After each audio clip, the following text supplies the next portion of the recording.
vais lire les questions comme à mon habitude et puis on y répond au fur et à Ouais, mesure, Matt. Ça te ouais, va? bah, du coup, on va commencer le live. Antoine, tu nous confirmes qu'on enregistre bien avant de commencer? Arfgang, salut, tu viens d'arriver. J'espère qu'il est Loulou aussi. Là, c'est bien, c'est les fidèles parmi les fidèles. Ok, Yes, c'est Antoine good pour enregistre, Antoine. donc on est bon. On peut y aller. On peut y aller, on peut y aller. Ah, allez, et ben c'est parti. T'es là, Matt? Parce que ça bug un peu chez toi. Ouais, je suis là. Ok, bon, j'espère que ça va aller parce que... Vous, vous m'entendez ou pas quand je parle? Ouais, c'est bon là. Ok, d'accord. S'il y a un souci, j'essaierai de changer de pièce, donc n'hésite pas à me dire si en effet ça lag de trop. Ouais, entendu.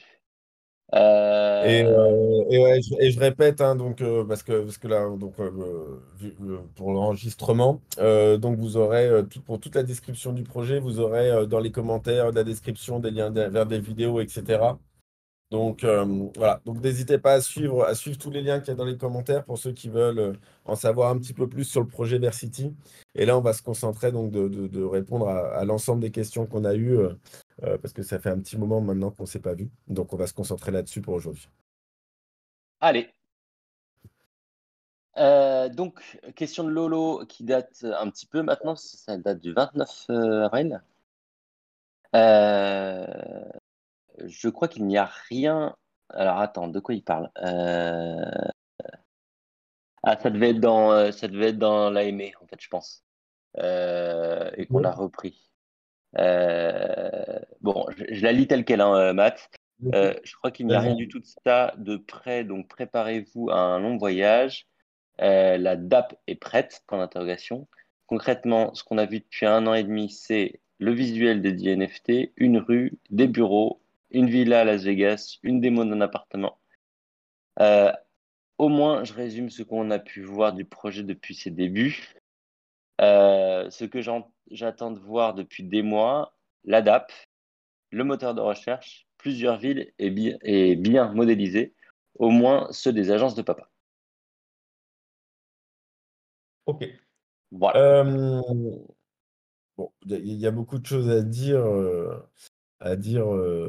milieu de tout ça. Donc, ce qu'on a vu depuis 1 an et demi, c'est seulement ça. Alors, bon, je reprendrai la liste et puis on verra s'il y a eu d'autres choses. Mais quand bien même c'est seulement ça, il faut savoir que 1 an et demi, en effet, c'est à peu près ça le début du projet. Il y a eu quand même toute la phase de conception avant même de pouvoir produire quelque chose. Parce qu'on est parti de rien. On ne savait même pas que ça allait s'appeler Versity. Donc, il a fallu monter le produit, essayer de trouver une cohérence, monter une tokenomics, s'appuyer de prestats qui avaient des connaissances bien plus larges que les nôtres pour ce faire. Donc la constitution du produit, la tokenomics, la mise en place d'un ICO, essayer de dynamiser un ICO donc avec des campagnes market qui vont autour. Je dis essayer parce que c'est tombé en plein bear market, donc c'était pas évident. Le fait que ce soit en bear market, bah, ça nous a demandé plus d'efforts et plus de temps que prévu aussi. Donc déjà, avant même de parler de ce qu'on a pu voir en termes de production, qui serait la finalité de Versity, il y a quand même toute cette construction autour et pas mal d'autres choses. Après, ce qu'on a vu depuis 1 an et demi, donc pour reprendre le message, c'est le visuel de 10 NFT. Euh, alors, je suis même pas sûr qu'on ait vu le 10 visuel, mais on vous a montré en tout cas un visuel par catégorie, mais en précisant bien derrière que c'est pareil, c'est la finalité. Euh, En philosophie, il y a justement ce qu'on appelle le travail de l'artiste, c'est-à-dire qu'on est toujours à parler d'une œuvre, à critiquer une œuvre, mais sans essayer de voir le travail qu'il y a eu derrière et toute la constitution que ça a pu avoir. On prend l'œuvre de manière brute qu'on voit en 10 secondes, mais pas forcément les 2, 3 ans, X années de réflexion qu'il y a eu derrière. Bah, c'est un peu la même chose pour vous montrer et je me déclare pas artiste, de toute façon, c'est pas moi qui ai fait ni le générateur ni le visuel des NFT. Donc, ça serait pour eux, à la limite, cette référence. Mais pour pouvoir vous montrer 10 visuels du NFT, il y a eu déjà la constitution. Ça va être quoi un NFT? Comment ça va s'appeler? Ah, ok, bah, on va faire en sorte aussi qu'il soit évolutif. Ah, bah, il y en a 34 900 à faire, donc on va pas les faire à la main. Il faut faire un générateur. Donc, il faut créer ce générateur, il faut qu'il fonctionne, il faut qu'on cherche les sources de données pour pouvoir alimenter ces NFT, il faut qu'on design les NFT, etc., etc. Et à la fin, en effet, quand on appuie maintenant sur un bouton du générateur, on peut en générer à la volée 34 900 et on vous a montré un visuel par typologie de NFT. Donc, résumé, on a juste vu 10 visuels, et je crois pas que c'est 10, c'est 5 de tête. Donc, on a juste vu 10 visuels de NFT. C'est réducteur par rapport à tout le travail qu'il y a eu derrière. C'est aussi ça qu'il faut mettre en exergue. Euh, on a vu Après, une rue. Oui, vas-y.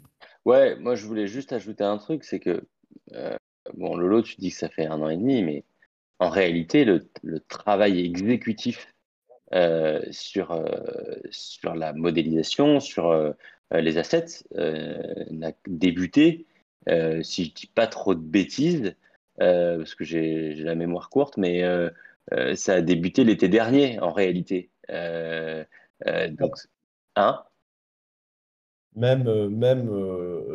Réellement après, parce que les septembre, premiers quoi. essais, Enfin, ouais, c'était. mais il faudrait reprendre, quand on a commencé à constituer vraiment l'équipe 3D en interne, on a commencé justement à accélérer tout ça, parce qu'une fois que justement cette vision produit était clarifiée dans notre Hmm, tête, et après les premiers essais pour les technos utilisés, et donc faire les bons recrutements par rapport aux technos et tout, je ne veux pas dire de bêtises, mais le premier recrutement, c'est octobre ou novembre. Je ne veux pas ouais, dire tu de vois, bêtises, mais je en suis fait, info. ça fait pas 1 an et demi déjà, et ensuite, moi, objectivement, hein, qui travaille dans le digital depuis quelques années maintenant, euh, sortir ce qu'on a sorti en ces temps-là, c'est une belle performance, je trouve. Et en plus, euh, au-delà de la quantité, il y a la qualité du rendu aujourd'hui, que tout le monde nous envie, enfin tous ceux qui le voient en tout cas, et qu'on peut rencontrer sur les différents événements qu'on peut faire. La qualité du rendu est là, la fluidité de la navigation est là aussi. Et tout ça, ça a été de la recherche et développement qu'on qu'on a entrepris, qui a pris du temps. Donc, moi, moi, en tout cas, je ne vous le dis pas de ce qui est aujourd'hui en place, loin de là, et j'en suis même plutôt fier. Donc, Ouais, enfin, ça revient à ce que je disais avec, voilà, on va l'appeler le travail de l'artiste. C'est que, voilà, on a vu qu'une rue aujourd'hui. Alors, certes, on va rester sur ce postulat. On a vu qu'une rue aujourd'hui, mais comme l'a dit à juste titre Alexandre, l'idée, c'était pas juste de faire une rue. L'idée, c'est que Versity, encore une fois, en tant que produit, puisse s'adresser au grand public, monsieur, madame, tout le monde. Et donc, cette rue que vous avez vue peut-être qu'en vidéo pour certains, euh, cette rue, l'idée, c'était que cette qualité, cette fluidité, l'ensemble des fonctionnalités que l'on veut délivrer à travers Versity soient accessibles, encore une fois, depuis un téléphone mobile et depuis une URL. Donc ça demande du travail. Parce qu'aujourd'hui, si vous regardez l'ensemble des métaverses ou jeux vidéo par extension, etc., on est plus sur des choses qui sont logicielles que des choses qui sont web. Nous, ce qu'on veut fournir, c'est du web avec une qualité de quelque chose qui normalement est logiciel. Donc ça va demander du travail. Voilà. Donc voilà, pour compléter ce que tu disais, Alex. Donc on a vu qu'une rue, oui, bon, certes, on a déjà exposé le sujet. Donc, il n'y a qu'une rue qui est modélisée, en effet, aujourd'hui. Parce que ce qu'on a modélisé aujourd'hui aussi, le but, c'est derrière de s'en servir pour aller prospecter, gagner des marchés et après produire en fonction aussi des marchés réellement gagnés. Enfin, on va pas, je vais dire une bêtise, à se mettre tête baissée à dupliquer toute la France ou imaginons même tout Paris. Et puis finalement, bah, le premier marché qu'on va faire, c'est les États-Unis ou le premier marché qu'on va faire, c'est Provence-Alpes-Côte d'Azur. Et donc, on aura passé du temps, de l'énergie et de l'argent à designer quelque chose qui n'a pas d'utilité aujourd'hui. Et on y viendra sur qu'est-ce qui va être designé en premier parce que ça fait partie des questions. Et ça, la réponse, elle vient à travers les opportunités aujourd'hui qui ont été dégagées. Euh, une rue, des bureaux, oui. La démo d'un appartement, alors, dans cette rue, il y a 5 ou 6 appartements de tête. Dans un des appartements, il y a aussi la possibilité, enfin, on montre qu'on peut faire du homestaging. Dans cette rue, il y a aussi une vitrine active H&M. Il y avait des vitrines de Noël à l'époque quand on montrait la démo à Noël. Il y a 2 bureaux banque et assurance, voilà, les panneaux publicitaires, voilà, pour montrer les différentes interactions qui seraient possibles à travers Versity. Donc, c'est pareil, même s'il n'y a qu'une rue designée, c'est pas juste une rue, il y a aussi des choses dedans et des choses qui permettent, quand on va voir des clients potentiels, de leur dire voilà ce qu'est Versity, ce que va être Versity, mais aussi par extension tout ce qu'on pourrait imaginer, parce qu'on voit qu'on fait un digital twin, donc on pourrait imaginer plein de lignes de business différentes. Le but de ces modélisations, encore une fois, pour nous, c'est de prospecter et de pouvoir gagner des marchés et de réussir à faire en sorte que les clients, les futurs clients, pardon, puissent se projeter à travers ça. Euh, une villa à Vegas, oui. Alors, il y a un peu plus qu'une villa parce que c'est pareil, il y a le quartier tout autour de Vegas, il y a l'environnement, il y a la vue. Enfin, c'est pas juste une villa de Vegas. Et il y a aussi dans la même veine une villa de luxe en bord de mer parce qu'il nous fallait une démo pour s'adresser au marché du luxe. Donc, la villa et tout son écosystème. Et il y a aussi euh, un bâtiment de la promotion immobilière neuve, parce que c'est un des marchés qu'on cible, et ça sera même sûrement le premier marché qui va être attaqué, parce que c'est celui aujourd'hui qui est le plus réactif, et qui sent plus l'opportunité. Donc on est parti de ce qu'on appelle un BIM, hein, donc le modèle architectural de base. Pareil, pour voir comment on pouvait intégrer un BIM dans Versity, faire en sorte qu'aujourd'hui, un endroit où il n'existe rien, bah, on est capable de faire pousser un bâtiment et de pouvoir le visiter, et donc que les gens se projettent dans un programme neuf qui aujourd'hui est tout simplement un trou dans le sol. Mais ça, c'est pareil. Quand on dit on a intégré le BIM jusqu'à Versity, c'est-à-dire qu'on a décortiqué toute la chaîne de modélisation pour se dire, OK, comment on va industrialiser, comment on va scaler, à quel endroit on perd trop de temps, pourquoi on perd trop de temps, comment on peut optimiser tout ça, essayer de trouver des solutions. Justement, bah, pour que la modélisation soit la plus rapide possible et donc rapide, facile et donc moins coûteuse, mais aussi pour pouvoir mettre à disposition des outils à la communauté pour nous aider à builder Versity, comme on le dit depuis le début, parce qu'il y aura des mécanismes d'incentive pour ceux qui veulent nous aider à builder. Donc, en fait, quand on crée une rue, un appartement, tout ce qu'on veut, il y a aussi déjà toute la réflexion en amont, mais aussi toute la réflexion quand on le fait pour savoir comment on va automatiser tout ça et pour pouvoir en faire un business viable. Euh, donc voilà pour répondre déjà à ce que vous avez vu depuis le début et un peu ce qu'il y a aussi derrière. Et ce qu'on attend depuis des mois, mais nous aussi, on est les premiers pressés à vouloir que ça sorte, hein. On est les premiers pressés, premiers intéressés à ça. C'est la DAP. Alors, on est en train de travailler justement sur ce qu'on appelle en interne un MVP, et je vais vous traduire ce que ça veut dire. Ça veut dire la version en ligne est accessible pour tous de Versity. Alors, quand je dis de Versity, c'est justement des éléments qui ont déjà été créés. Donc, la rue avec les appartements dedans, euh, le programme neuf, le quartier de Vegas et la villa en bord de mer. Donc, que tout le monde puisse y accéder avec des fonctionnalités type interaction, donc c'est-à-dire de la voix et de la vidéo, pour pouvoir faire des conférences internes de Versity. Typiquement, vous visitez un logement avec un agent immobilier, vous pouvez faire le tour avec lui et, euh, et en discuter. Tout le back-office qui va nous permettre justement de la gestion des programmes immobiliers ou des fiches des logements à vendre avec toutes les interactions que ça nécessite entre du Web 2 et du Web 3. C'est pareil, c'est pas anodin, ça demande beaucoup de travail.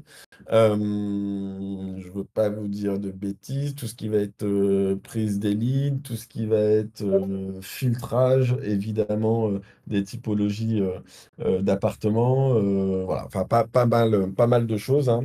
Donc vraiment le socle premier de Versity.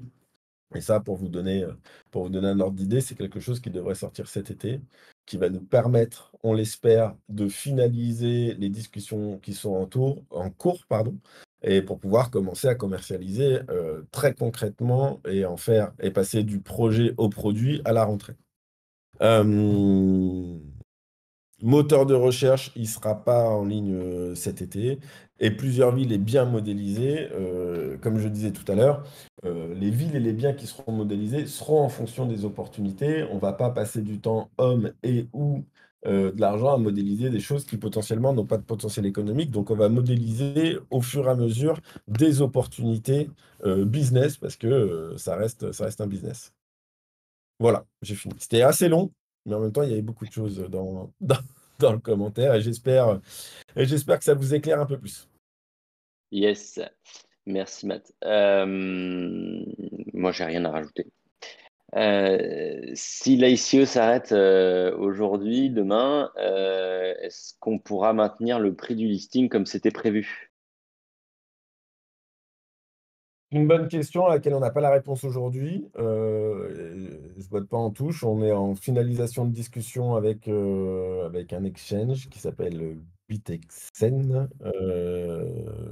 Si vous vous demandez pourquoi celui-là et pas un autre, c'est parce que ça fait partie de notre réseau et on est en finalisation de contractualiser avec eux. Et c'est des discussions justement qui sont en cours. Est-ce que si on l'arrête aujourd'hui, on est capable de maintenir ce cours ou non? Et si non, à quel cours et quelles actions on pourrait mettre en place pour le lister au prix annoncé au départ? Donc, en effet, c'est des questions qui se posent et qui sont totalement légitimes, auxquelles on n'a pas aujourd'hui toutes les réponses, mais sur lesquelles on planche bien évidemment. Et l'intérêt étant pour tout le monde de trouver la solution, quel que soit le moment où on liste, pour réussir à lister au prix annoncé au départ, bien entendu.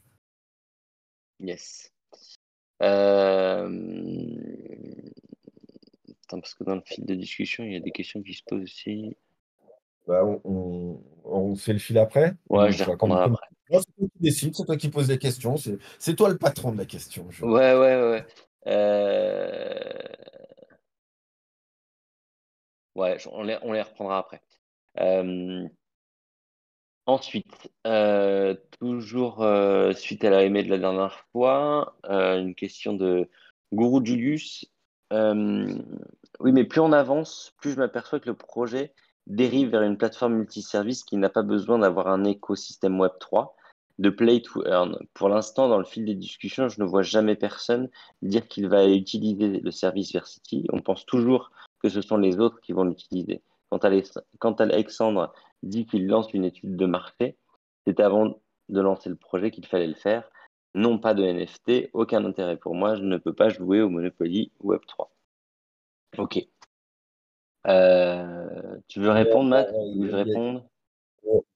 Bah, il y a différentes choses.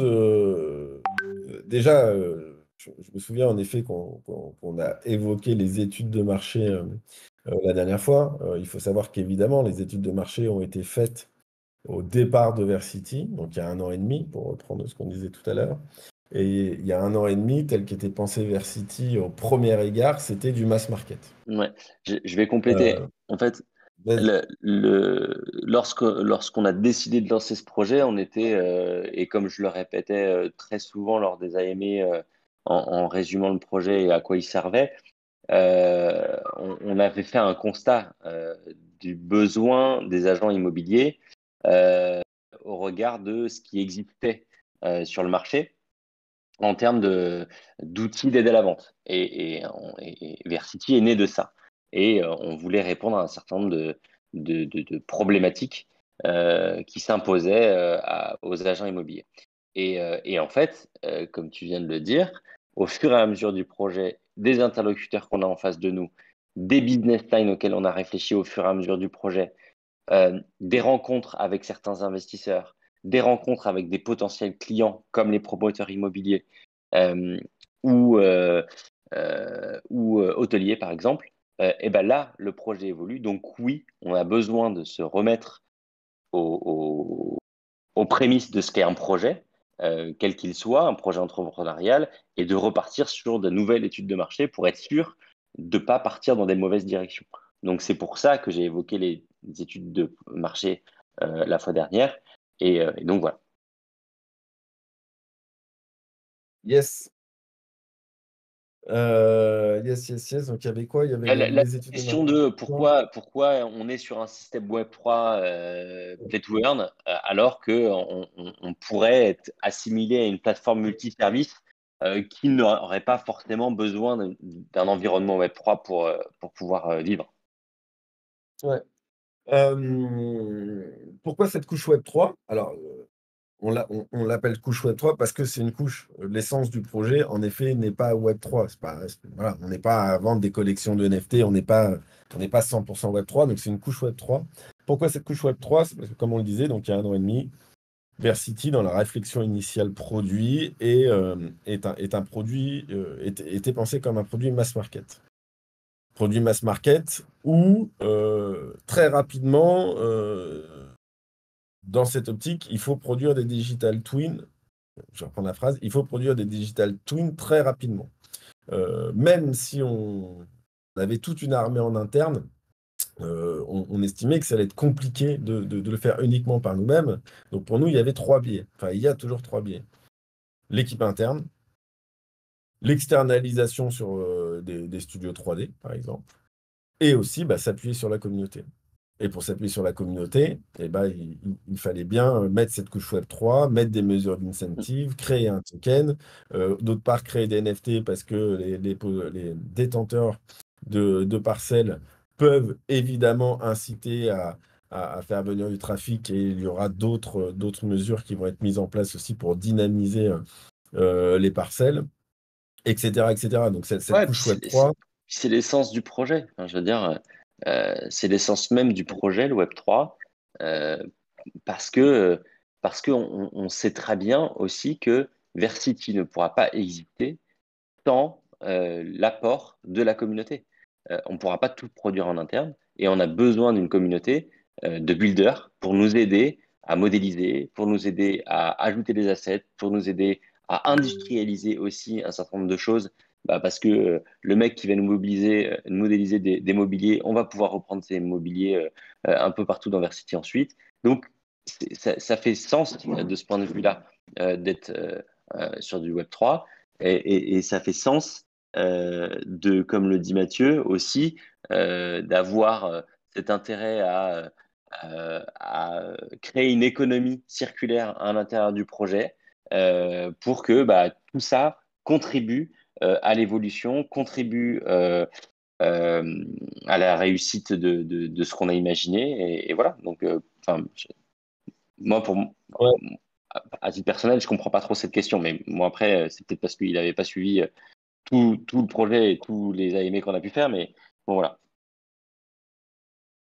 ouais, bon, la question peut s'entendre, mais parce que c'est vrai qu'aussi au fur et à mesure des AME, au fur et à mesure aussi du cycle de vie de ce projet Versity, vu que, comme vous le savez, on se dirige plus vers une cible promoteur dans un premier temps, c'est vrai qu'on parle un peu moins de la couche Web3 parce qu'elle a moins de sens. En effet, je suis d'accord sur le côté promotion, même si elle a toujours du sens. Mais Versity a vocation, quoi qu'il en soit, à terme, d'être le produit mass market tel qu'il a été designé, et donc la nécessité Ouais, mais de encore que, pouvoir utiliser cette communauté. Et attends, j'ai pas fini, mais de toute façon, le Web3 aujourd'hui, la blockchain, etc., d'une manière générale, commence à avoir de plus en plus d'utilité, hein, dans le business, dans l'économie, etc. Et il y a d'autres sujets auxquels on a réfléchi ou on est en train de réfléchir, qui, pour lesquels la blockchain pourrait nous aider, et pour lesquels d'ailleurs on a fait des études de marché dernièrement parce que c'est arrivé un peu plus tard dans la Customer Journey qu'on a pu designer justement avec des promoteurs immobiliers. Et je vous prends un exemple au hasard parmi tout ce qu'on a pu évoquer, c'est de créer une base documentaire dans Versity pour faciliter justement la transaction. Parce qu'aujourd'hui, bon, pour ceux qui ont déjà fait des achats immobiliers, vous savez que la transmission des papiers, que ce soit des quittances de loyer, vos fiches de paie, enfin tout ce que vous voulez, c'est une tannée pas possible entre les différents organismes, et ça part dans tous les sens avec des mails, avec des courriers et tout. Et on s'est dit, pourquoi pas faire de Versity aussi un agrégateur documentaire où l'acheteur, le notaire, le vendeur, l'agence immobilière, le promoteur et la banque, et je sais, enfin, et qui encore pourrait venir se servir dans cette base documentaire pour faire avancer le dossier plus vite. Et là, typiquement, on se dit, bah ouais, pour sécuriser et certifier les documents qui sont mis, bah, se servir de KYC, inscrire des docs dans la blockchain, etc., ça peut avoir beaucoup de sens, justement aussi. Donc, cette couche Web3, au-delà de ce qu'on a pensé au départ, est aussi en tâche de fond dans l'ensemble des réflexions qu'on peut avoir sur l'évolution du produit par rapport à des customer journées. Voilà. Yes. On a alors c'est pas une question à proprement parler, c'est une remarque. Je pense qu'il répondait à des remarques lui aussi sur le Telegram anglais, visiblement, donc Johan Chap, euh, au début mai, le 6 mai. Il y a plusieurs choses à dire à ce sujet. Donc, en lisant la question, je pense que il parle d'échanges qu'il pourrait y avoir entre certains membres de la communauté sur le Telegram anglais par rapport au fait que Versity, les agences de papa, soient une société cotée. Donc, bref, il y a une remarque. Il y a plusieurs choses à dire sur le sujet. Tout d'abord, les avocats seront toujours trop conservateurs et il faut les instruire correctement. En outre, comme il s'agit d'une société cotée en bourse, je suis sûr qu'ils ont créé une entité juridique distincte pour Versity. Ils ont donc en réalité des actionnaires investisseurs de Versity, tout comme nous. Enfin, comme le sait le conseil d'administration d'une société cotée en bourse, celui-ci a l'obligation de partager toutes les informations importantes pour l'actionnaire ou l'investisseur. Ainsi, tout ce qui peut avoir un effet sur le prix ou l'avenir de Versity doit être partagé. Le conseil d'administration de la société mère n'a pas plus de droits en tant qu'investisseur dans Versity par l'intermédiaire de la société que d'autres investisseurs comme des personnes ici présentes. Alors, il y a du vrai et des précisions à apporter dans tout ce qui est dit là.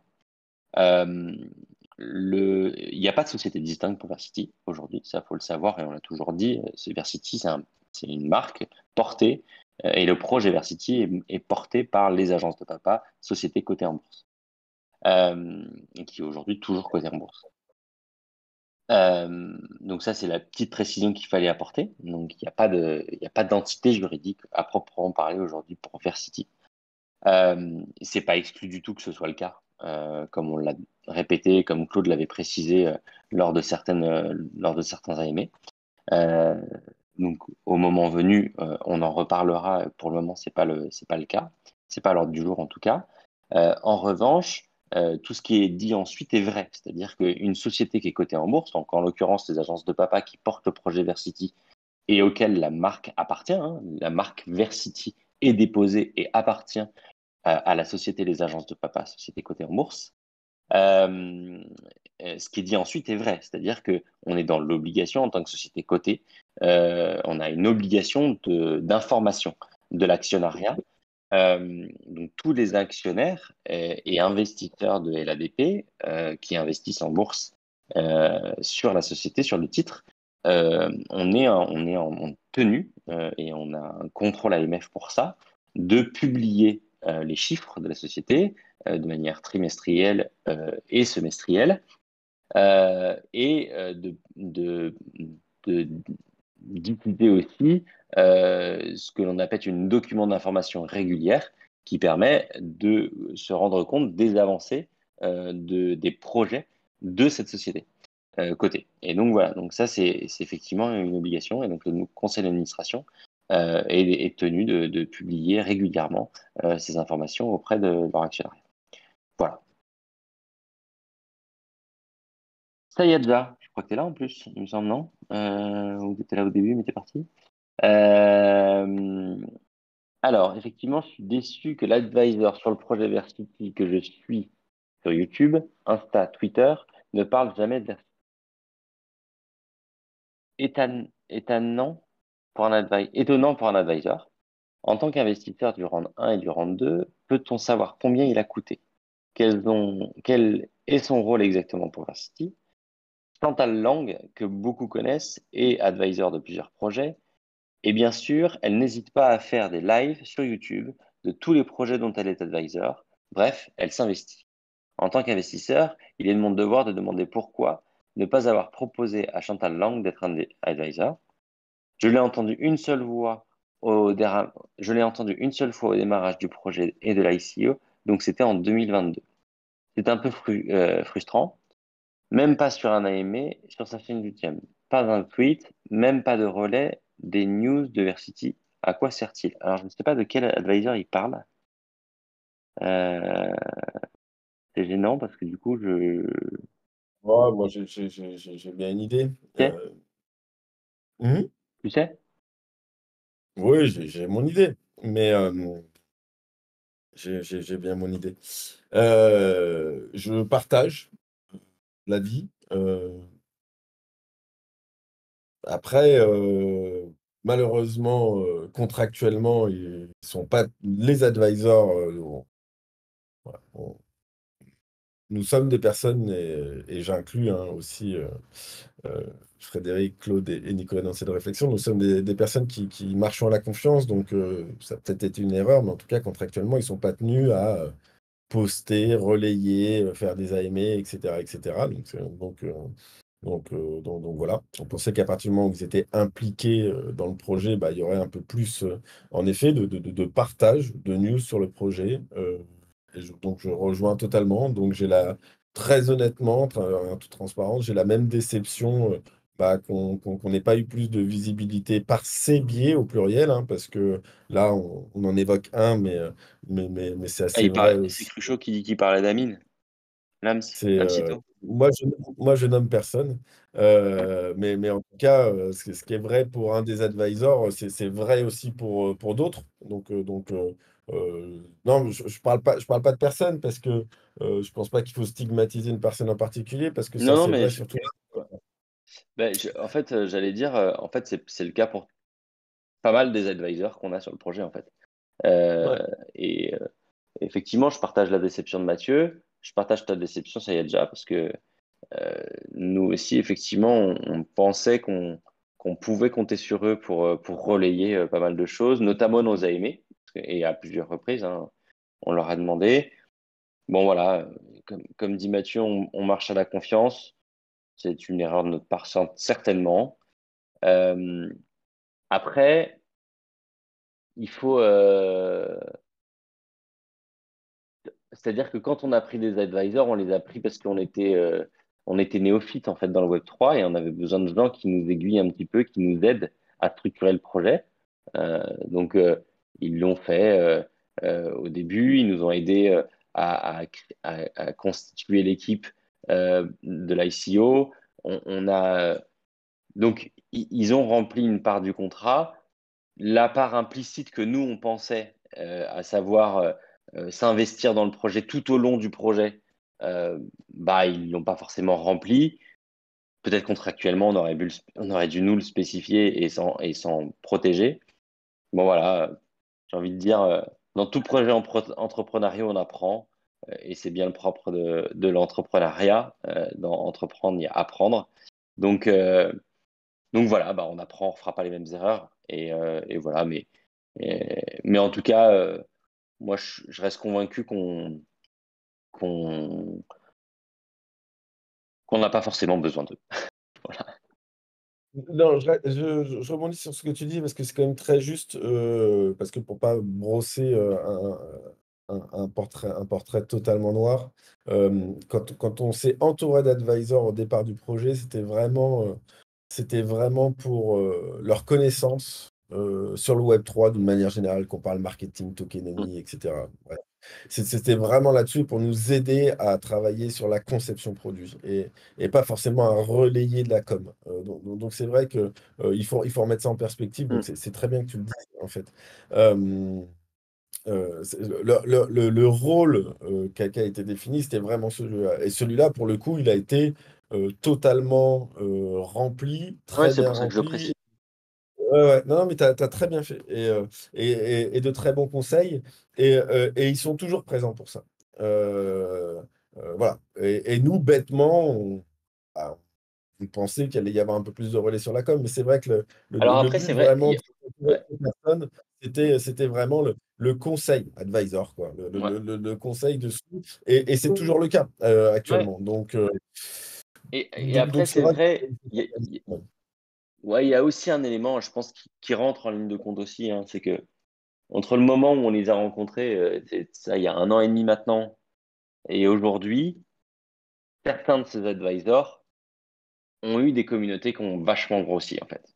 Euh, et il faut se mettre un tout petit peu à la place. En tout cas, moi, je le fais. Je sais pas à tort ou à raison, hein.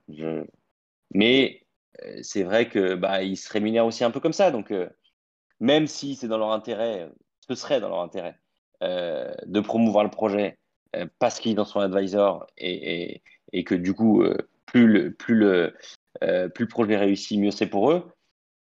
Euh, Même en partant de ce constat-là, bah, c'est vrai qu'ils ont des grosses communautés aujourd'hui ou de plus en plus grosses. Euh, donc, bah, il y a parfois un intérêt pour eux euh, de vouloir être rémunérés davantage. Bon, voilà, et comme l'influence au sens large du terme qu'on a essayé de faire au début du projet n'a pas franchement été un grand succès, bah, il est évident que nous, on choisit nos batailles aussi. On préfère investir de l'argent dans des ressources internes pour produire que plutôt d'aller rémunérer des influenceurs, si gros soit-il et si advisor soit-il au début du projet. Euh, voilà. Donc, Yes. Et il y avait une question aussi, enfin, en complément de cette question, il y avait, et pourquoi pas avoir fait appel à, attends, c'était quoi? À Chantal Lang pour être advisor. Parce que à cette époque, très, très honnêtement, on n'avait pas connaissance de cette personne et que, encore une fois, on a quand même été très bien accompagné sur la notion advisor, conseil. Euh, donc voilà tout simplement pourquoi cette personne n'a pas été contactée, au même titre que beaucoup de gens, parce qu'il y a beaucoup de gens qui sont advisors et il y a beaucoup d'advisors de qualité. Donc ça veut dire qu'il aurait fallu s'entourer de beaucoup, beaucoup de monde. yes. Qui sont les devs qui vont auditer le contrat? Alors, les devs, c'est plutôt une société. On est en discussion avec deux actuellement. Et la discussion qui est la plus censée aboutir, c'est avec l'organisme qui s'appelle Certic. Ouais, en plus. Ouais. Ensuite, une question pour le prochain email. Nous savons qu'auparavant, Versity n'a pas obtenu le financement via BPI France. Est-ce que le dossier a été relancé suite à un nouveau programme d'accompagnement French Tech 2030, partenariat entre BPI, Secrétariat général pour l'investissement dans oui, on suit ces actualités euh, liées à la French Tech et oui, on a constitué un dossier et donc voilà, donc c'est en cours. Donc oui. La réponse est oui. Question pour le prochain année toujours. Depuis quand date la dernière roadmap?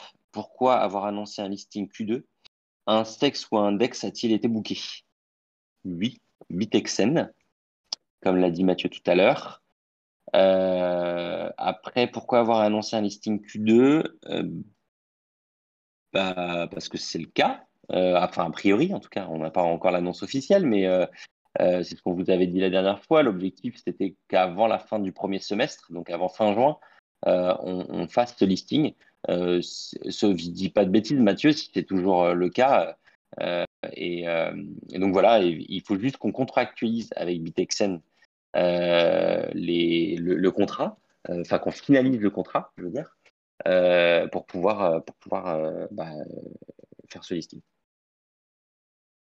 Oui, oui, non, bien sûr, c'est toujours le cas. Et pourquoi avoir annoncé Q2? C'est parce que bah, pour ceux qui suivent depuis le départ, évidemment, le listing devait avoir lieu avant. Il y a eu plusieurs péripéties et il y en aura d'autres, hein. C'est la vie d'un projet, c'est la vie d'une entreprise euh, qui fait qu'on a pris du retard. Et la dernière date, c'est Q2, en effet. Combien de partenaires immobiliers avez-vous contacté? Lesquels et à quel point sont-ils intéressés? Si je peux me permettre pour ma part de compléter ça. Oh là là, putain. Excusez-moi, parce que c'est pas très français, donc il faut que je reformule. Si je peux me permettre pour ma part de compléter une question, est-ce que par exemple, il y a des agences immobilières, des notaires, des agences publicitaires, des grandes enseignes d'ameublement, de grands groupes qui ont signé un partenariat, acté un accord avec Versity, ou bien porté un intérêt au projet. Si oui, combien de supplémentaires depuis la dernière fois que nous l'avons évoqué, s'il est possible d'avoir des précisions. Alors, avoir des précisions, oui, on va vous en apporter quelques-unes. Vous dire combien, non, parce qu'on ne va pas vendre la peau de l'ours avant de l'avoir tué. Et que c'est un peu nous tirer une balle dans le pied de dire ou d'annoncer des contrats alors qu'on est encore en cours de discussion avec un certain nombre de partenaires. On a rencontré pas mal de gens. On a rencontré pas mal de promoteurs immobiliers qui sont intéressés par le projet. On a rencontré des groupes hôteliers. On a rencontré des constructeurs. On a rencontré des enseignes d'ameublement. On a rencontré qu'est-ce que j'oublie? Des lieux commerciaux, Des des centres. Ouais. entreprises de divertissement, on a rencontré énormément de monde. En fait, voilà, on a une Et équipe commerciale qui est dédiée à ça. Ça, il faut le savoir. Et leur travail à eux, c'est de prendre leur petit bâton de pèlerin avec l'autre démo sous le bras et d'aller voir tous ces secteurs d'activité qui pourraient avoir un intérêt à être diffusés, on va parler comme ça, sur Versity. Et donc voilà, donc oui, les rencontres, il y en a beaucoup. Les contrats, il n'y en a pas encore de finalisés. Par contre, il y a des discussions sérieuses et avancées pour finaliser des contrats. Donc voilà. ouais, comme je vous le disais, là, on se focus sur un go-to-market et on pourra rentrer dans les détails du pourquoi à un moment, si vous voulez, mais donc vraiment axé sur les promoteurs immobiliers, donc sur le neuf. Euh, pour ce qui est de la France, on a rencontré, quand on dit rencontrer, c'est au siège avec les décideurs, etc. Hein, c'est pas un mail, hein, on a rencontré le top 20 des promoteurs français. Voilà, donc on ne cite pas de nom, mais ça vous donne une idée. Parmi ces rencontres, il y en a deux qui sont très chauds et qui attendent ce qu'on vous disait tout à l'heure. Donc, ce qu'on appelle en interne le MVP qui arrive cet été pour confirmer nos dires et qui jugent par eux-mêmes que voilà, ils sont vraiment intéressés par Versity. Ce qu'on leur a dit, c'est la réalité. Donc, ils attendent ça pour signer. Et ils font partie de ce top 20. Et aux États-Unis, pareil, on a, allez, je vais restreindre, un promoteur du top 10 US au global, qui est super chaud et qui attend la version en ligne pour confirmer ou pas. Donc voilà, donc en gros, on va dire, trois promoteurs qui sont vraiment très très chauds, deux en France, un aux États-Unis. Et après, on sait très bien comment ça se passe. Si on vient signer avec un gros, quel que soit le marché, forcément les autres vont suivre. Donc voilà où on en est. On a rencontré beaucoup de gens sur beaucoup de secteurs d'activité différents. On a recentré nos forces vers là où il y avait un go-to-market le plus intéressant et le plus rapide possible. Donc c'est la promotion immobilière. Et voilà pour la promotion immobilière, un dans le top 10 US, deux dans le top 20 France. Voilà. Voilà ce qu'on peut vous dire sans donner de nom et encore une fois sans s'avancer sur des choses que tant que c'est pas fait, vous savez Yes. comment on fonctionne maintenant. Voilà, ça sert à rien de donner des noms pour donner des noms. Ouais. Euh, je rebondis. Du coup, la question suivante me permet de rebondir sur ce que tu viens de dire. La présentation de Versity à Miami, s'est-elle concrétisée par la venue de gros investisseurs? Non. Par contre, en revanche, elle a permis de concrétiser un certain nombre d'intérêts de gros promoteurs aux US qui étaient présents lors de la présentation et de la démo live qu'on a faite ce jour-là auprès de la French Tech de Miami. Ça s'est super bien passé. On a reçu encore une fois un accueil dithyrambique sur la solution et la qualité et la fluidité du POC qu'on avait amené. Donc voilà, pour le coup, ça n'a pas apporté d'investisseurs, sonnant et trébuchant, avec des sous, mais par contre, ça a confirmé le fait que la business line qu'on privilégiait était sûrement la bonne, en tout cas aux US. Ouais, et peut-être une précision aussi, si je dis pas de bêtises, hein, bon, tu y étais toi à Miami, donc tu m'arrêtes si je dis des bêtises, mais la typologie des investisseurs qui étaient dans la salle et sont des investisseurs plus sur des boîtes ou des projets qui sont en phase de seed Ouais, et donc une phase où justement le produit vient d'être lancé, il a déjà trouvé un vu. marché et donc du coup, ok, on met un billet maintenant pour mettre un gros coup de boost au truc. Ouais, Alors, nous, on est dans l'étape juste avant. Donc en gros, exactement. hyper intéressé par le projet, mais on n'est pas dans la phase, dans Mm, leur structure tout à d'investissement fait. aujourd'hui. Ouais, ouais, Donc on a des c'était des gros contacts. VC avec des gros fonds et effectivement, ils attendent que les startups en phase 2 fassent déjà du chiffre. Et voilà. Donc, effectivement, on était un peu early stage pour eux. Mais par contre, ça nous a permis, malgré tout, d'avoir des super retours et des super conseils aussi. Ouais, et puis des contacts aussi pour la phase seed qui va pas tarder à arriver. Ouais, Donc voilà. Voilà le petit résumé des investisseurs de Miami. yes. Avons-nous plus d'informations quant au pourcentage de revenus de chaque transaction effectuée dans une parcelle? 10%. Ouais, et puis Land d'économie. c'est dans l'un d'économie qui pépère exactement. Les revenus passifs d'un détenteur d'un NFT sont à hauteur de 10%. 10% des revenus qui seront générés sur cette parcelle Yes. iront au détenteur du NFT. D'un point de vue marketing, est-ce qu'il est prévu un spot publicitaire télévisuel lors du lancement de Versity ou par la suite? Non, pas dans un premier temps. La télé, sur un projet comme celui-ci, est un peu prématurée. Euh, Par contre, il y a d'autres canaux de communication pour faire de la notoriété qui coûteront moins cher que la télé et qui seront tout aussi efficaces.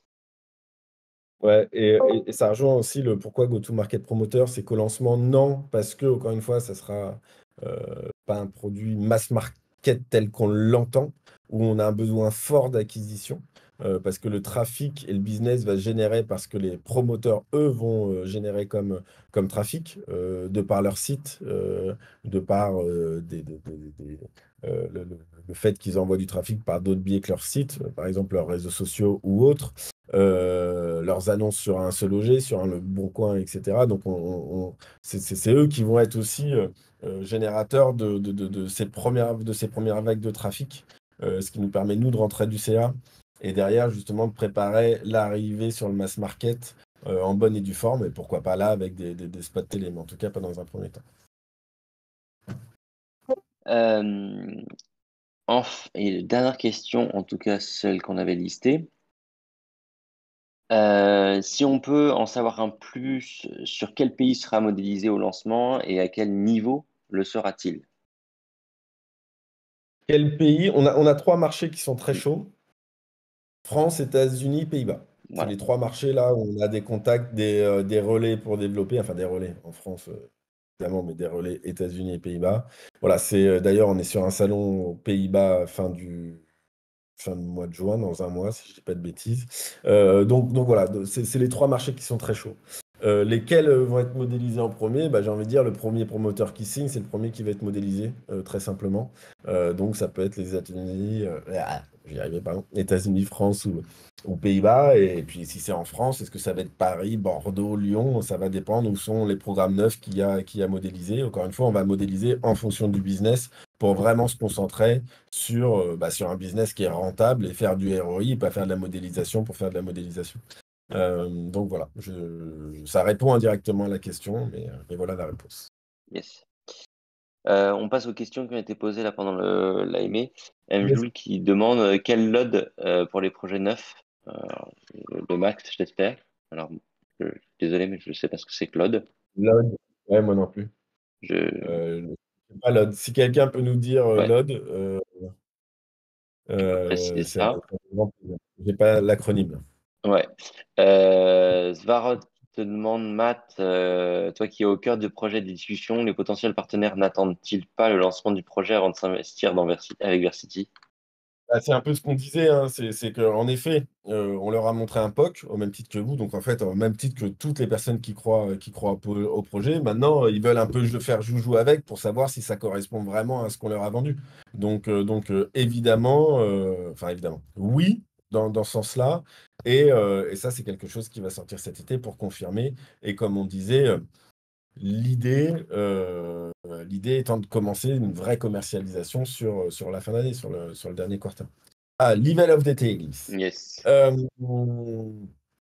alors, de toute façon, vers City, le but, c'est qu'on ait le maximum de détails, hein. Encore une fois, c'est ce qu'on disait, hein. C'est pour ça aussi que euh, la modélisation fait mouche à chaque fois, c'est qu'on est vraiment sur une grande qualité. Alors après, ça dépend ce qu'on appelle où on met le niveau de détail. Est-ce que c'est le niveau de détail d'un truc qui est modélisé ou est-ce que c'est un niveau de détail avec tout l'environnement, etc.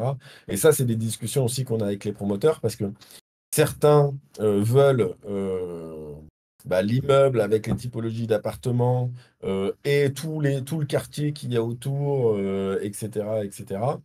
Et puis d'autres te disent, bah ouais, mais nous aujourd'hui, on fait ça dans, dans des endroits où il n'y a pas un écosystème qui est super sexy autour.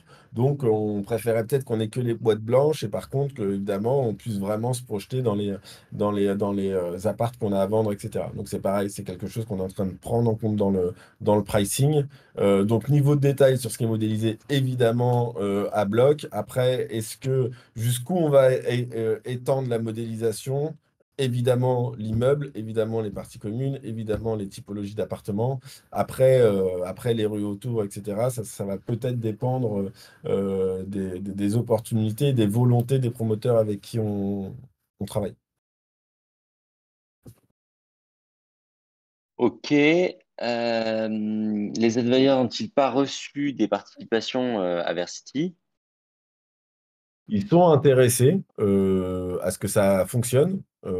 Et c'est pour ça que bêtement, on pensait qu'ils allaient un petit peu plus relayer, parce que plus de relais, plus de visibilité, plus de succès. Donc voilà. Yes. Et je crois que c'était la dernière question. Ah non, Mjoul qui demande quand est-ce qu'on aura Antip et les cryptomasques? Je ne comprends pas cette question. Si quelqu'un veut bien donner la traduction de cette question, je prends. Moi, le seul truc auquel ça me fait écho, c'est que long time ago, Nicolas avait dit qu'Antibes serait modélisé la semaine d'après. Et puis on avait expliqué pour plein de choses. Ah, c'est ça.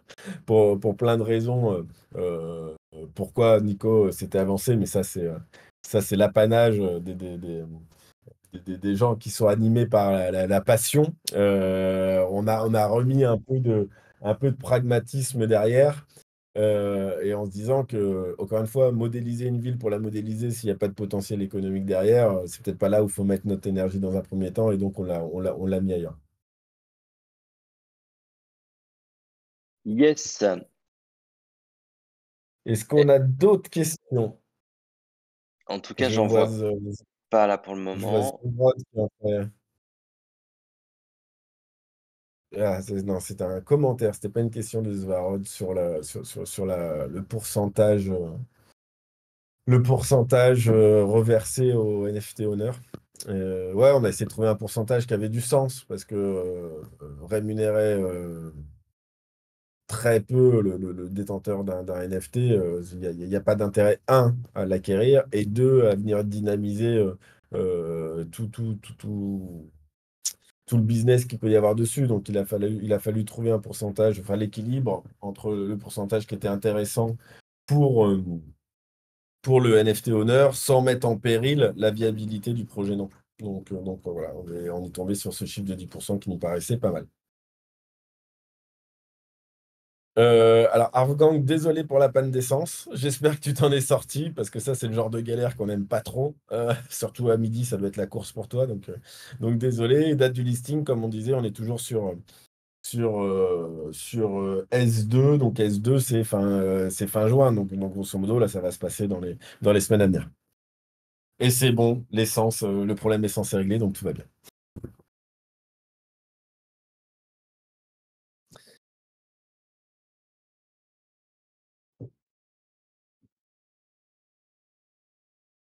Bientôt Ok. la version du Landeco complet. Attends, il y a quelques questions qui arrivent. On l'a mis Landeco complet.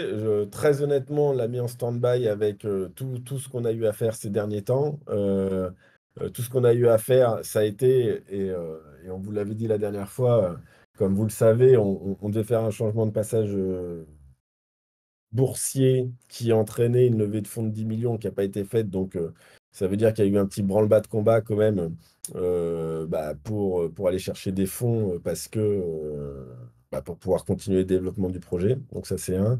Et deux, là, les équipes sont fortement concentrées sur la sortie justement de la version en ligne pour accélérer le côté business. Donc, pour l'instant, petite parenthèse sur la lande d'économie complète.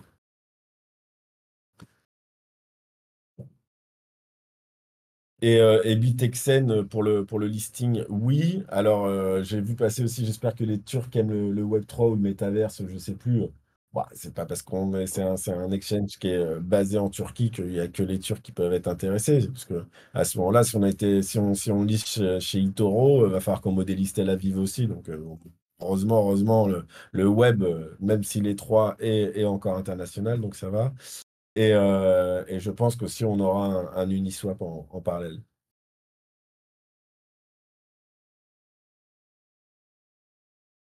Voilà, si vous avez des questions, c'est le moment de tapoter rapidement sur votre clavier. Ah, chaussette, chaussure est en train d'écrire. Ah, Ça fait longtemps. ouais. J'arrive à la fin du live, bah ouais. Bah ouais, mais t'as le replay bientôt. Ouais, Salut, chaussette, chaussure au passage. Antoine va faire vite pour le poster. Alors oui, c'est vrai il y a certains qui ont dit, ouais, mais attendez, pourquoi il n'est pas posté aussitôt? C'est pas compliqué, une fois que c'est enregistré, il y a juste à le reposter derrière. Parce que Antoine s'embête à déjà voir si tout est OK, s'il n'y a pas des choses à charter, pas charter. La mise pour le publier sur YouTube, mais publier sur YouTube, c'est toujours pareil, hein, le travail de l'artiste derrière. Le publier sur YouTube, ça veut dire quoi? C'est là qu'il faut faire une description, des méta pour que ça se référence un minimum, et puis après, il faut le relayer sur les réseaux sociaux. Bon, enfin bref, il y a un peu de taf. Il y a un peu de taf juste. Ah oui, le replay avec les chapitres aussi. Voilà, l'artiste parle. Le replay avec les chapitres. Voilà, il y a deux, trois trucs à faire. Donc c'est pour ça que ça peut prendre 24 heures avant qu'on vous poste le replay. Mais on fait au max. Merci Svarod pour le commentaire. Ça fait plaisir. Voilà, on arrive au bout de cette AMA. Allez, on laisse Blump, le dernier mot pour Blump. Il est 59, qui est en train de nous écrire.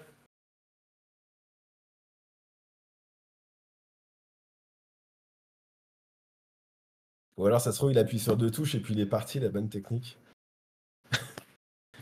bon, bah voilà, c'était juste un petit commentaire. Ah bah merci, un petit message d'encouragement en plus. On a bien fait d'attendre. C'est cool. Merci beaucoup. Ça fait plaisir. Ça fait plaisir ce soutien. On vous Yes. dit à bientôt. Voilà, on espère encore une fois avoir répondu à toutes les questions et avec la plus grande transparence possible. On lit vos messages et on y répond au prochain AMA avec grand plaisir. Yep. Merci à tous. Bon appétit pour ceux qui n'ont pas encore mangé. Bon plein d'essence pour ceux qui sont prêts à tomber en panne. Et des bisous. À bientôt. Ciao.